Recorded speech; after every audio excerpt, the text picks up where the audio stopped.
Sampai kapan kamu akan berbuat seperti itu terus? Apa kamu tidak yakin bahwasanya azab Allah begitu keras? Allah Subhanahu wa taala mampu mengadab kamu sekonyong-konyong. Allah Subhanahu wa taala juga mampu untuk memberikan kepada kamu tiba-tiba tenggelam dalam bumi. Kamu tidak takut pada Allah. Demi Allah ya akhi. Kalaulah kita sedang berbuat maksiat, kemudian tiba-tiba kematian datang kepada kita, apa yang kamu lakukan? Demi Allah. Jiwa kita ini lemah. Badan kita pun tidak akan pernah mampu untuk menahan azab Allah Subhanahu wa taala. Azab kubur begitu pedih ya akhi. Coba dengarkan Rasulullah SAW bersabda, "Ma ra'aitu mandharan qat." Aku tidak pernah melihat pemandangan afdha yang lebih mengerikan min adzabil qabr, dari azab kubur. Kamu tidak takut dengan azab kubur? Akhi, sesungguhnya azab kubur itu dan kuburan itu adalah merupakan penentu kehidupan kita. Kamu kira setelah kamu mati, lalu kamu dikuburkan di kuburan, kamu akan tenang hidup begitu? Kamu kira setelah kamu meninggal dunia, itu peristirahatan kamu yang terakhir? Kamu tidak akan ditanya oleh malaikat Munkar dan Nakir? Tidak akan dimintai pertanggungjawaban oleh Allah Subhanahu wa taala? Tidak, demi Allah. Utsman bin Affan saja dahulu ketika berziarah kubur beliau menangis. Ketika ditanya kepada Utsman, "Kenapa hai Utsman, ketika dibacakan kepada kamu surga dan neraka, kamu tidak menangis? Tapi ketika kamu berziarah kubur, kamu menangis?" Utsman berkata, "Kan aku mendengar Rasulullah SAW bersabda, Innal qabra awwalu manazil akhirah." Sesungguhnya kuburan itu adalah persinggahan akhirat yang pertama kali. Faman naja minhu, siapa yang selamat di kuburannya, fama ba'dahu aisar min, maka yang setelahnya lebih mudah dari itu.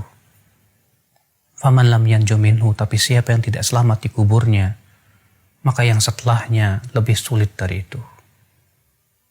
Jangan kamu anggap remeh azab kubur. Hidup di dunia hanya sebentar. Kamu kira kamu akan hidup selama 1000 tahun di dunia? Kamu kira kamu akan hidup terus menerus? Tidak mungkin. Setiap kita pasti mati, akhi. Allah berfirman, "Kullu nafsin dha'iqatul maut." Setiap jiwa pasti akan merasakan kematian.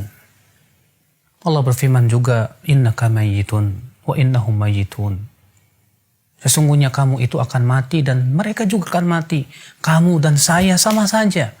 Kita semua akan meninggal dunia. Ini yang harusnya kita pikirkan bersama.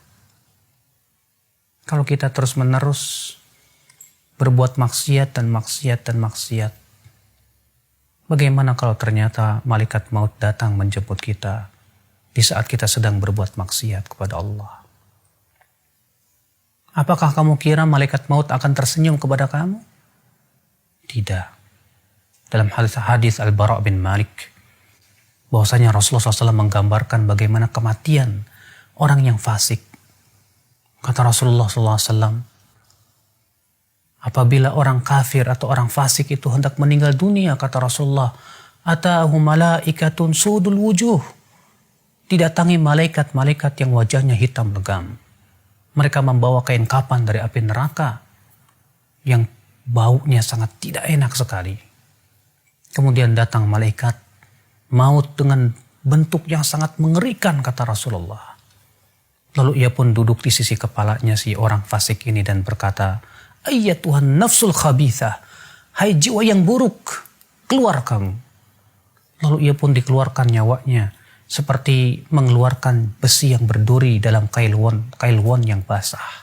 Sulit, menyakitkan. Kamu siap menghadapi kematian yang menyakitkan seperti itu? Di saat kita sedang berbuat maksiat, ternyata kematian dan ajal mendatangi kita. Kamu siap? Siapa yang siap? Kita ya semua ingin meninggal dalam keadaan husnul khatimah. Kehidupan dunia bukanlah tempat bersenda gurau. Tapi kita hidup di dunia untuk bercocok tanam. Yang kelak buahnya akan kita tunai. Kita akan tuai nanti dalam kehidupan akhirat, akhi. Apalah dunia?